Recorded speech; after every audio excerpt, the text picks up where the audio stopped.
పెద్ద చదువుల్లో కరికులంలో మార్పులు తీసుకువస్తూ మొట్టమొదటిసారిగా ఆన్లైన్ వర్టికల్స్ తీసుకురావడం కానీ, చదువుల్లో ఇంటర్న్షిప్ వంటి ఎన్నో విప్లవాత్మక మార్పులు ఎప్పుడూ చూడని విధంగా పేదల చదువులు, పిల్లల చదువులు బాగుపడాలని, పోటీ ప్రపంచంలో ఆ పిల్లలు ఎదగాలి అని ఇంతగా పేదల చదువుల మీద, ఆ పిల్లల భవిష్యత్ మీద ధ్యాస పెట్టిన ప్రభుత్వం గతంలో ఎక్కడైనా మీరు చూశారా అని అడుగుతా ఉన్నాను.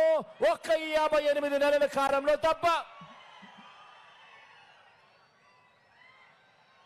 ఆలోచన చేయమని కోరుతా ఉన్నాను. పిల్లల చదువుల గురించి ఎవరు కూడా, ఏ పాలకులు కూడా పట్టించుకోలేదు గతంలో. కారణం ఏమిటి అనంటే పిల్లలకు ఓటు ఉండదు కదా అని. పిల్లలకు ఓటు ఉండదు కాబట్టి పిల్లల గురించి పట్టించుకోవాల్సిన అవసరం ఏముంది అని చెప్పి అనుకునే గత పాలకుల నుంచి, పిల్లలకు ఓటు ఉండదు కదా అని వారి భవిష్యత్తుని గత పాలకులు పట్టించుకోని పరిస్థితుల నుంచి ఆ పిల్లలు ఎదగాలి, ఆ కుటుంబాల పేదరికం నుంచి బయటపడాలి అనంటే ఆ పిల్లల చేతుల్లో క్వాలిటీ ఎడ్యుకేషన్ ఉండాలి.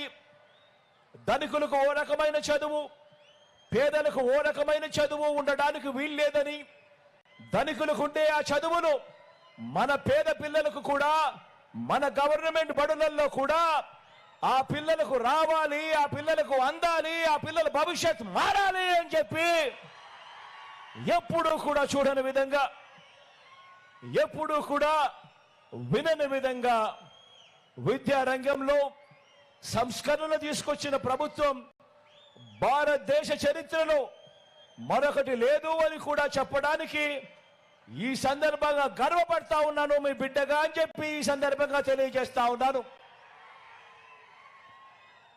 మరి ఇలాంటి సంస్కరణలకు మద్దతు పలుకుతారా, లేక రాష్ట్రంలో పిల్లల చదువులు, ఆ పేదల బ్రతుకులు, వారి భవిష్యత్తు, వారి ఉద్యోగాల గురించి ఏనాడు కూడా కనీసం ఆలోచన కూడా చేయని ఆ చంద్రబాబు గారికి, ఆయన కూటమికి మద్దతు పలుకుతారా అని చెప్పి ప్రతి ఒక్కరూ కూడా ఆలోచన చేయమని కోరుతా ఉన్నా.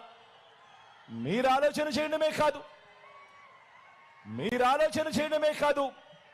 మీరు ఆలోచన చేసి గ్రామంలో ఉన్న ప్రతి ఇంట్లో కూడా ఆలోచింపజేసే విధంగా ప్రతి ఒక్కరికి చెప్పాల్సిన అవసరం ఉంది అని కూడా ఈ సందర్భంగా తెలియజేస్తా ఉన్నా. కాబట్టే చెప్తా ఉన్నా, ఇప్పుడు ఎన్నికల్లో మీ ఓటు కేవలం ఒక ఎమ్మెల్యేనో ఒక ఎంపీనో ఎన్నుకునేందుకు వేసే ఓటు కాదు. మీ ఓటు ఈరోజు మీరు వేసే ఓటు ఒక తూతూ మంత్రంగా ఒక ఎమ్మెల్యేనో ఒక ఎంపీగానో ఎన్నుకునే ఓటు కాదు. ఈరోజు మీరు వేసే ఈ ఓటు ఆ పిల్లల భవిష్యత్ మారుతుంది.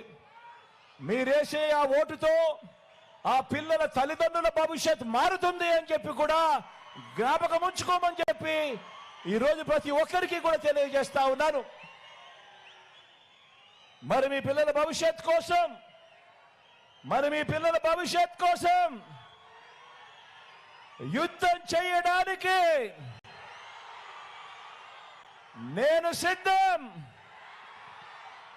మీరంతా సిద్ధమేనా అని అడుగుతా ఉన్నాను. ఇక రెండవ అంశం ఆలోచన చేయమని కోరుతా ఉన్నా. ఇక రెండవ అంశం మన బంగారు తల్లుల గురించి. రెండవ అంశం మన ఆడబిడ్డల గురించి, మన చిట్టి తల్లుల నుంచి మన అక్క చెల్లెమ్మల వరకు, మన అక్క చెల్లెమ్మల నుంచి వృద్ధాప్యంలో ఉన్న అవ్వల దాకా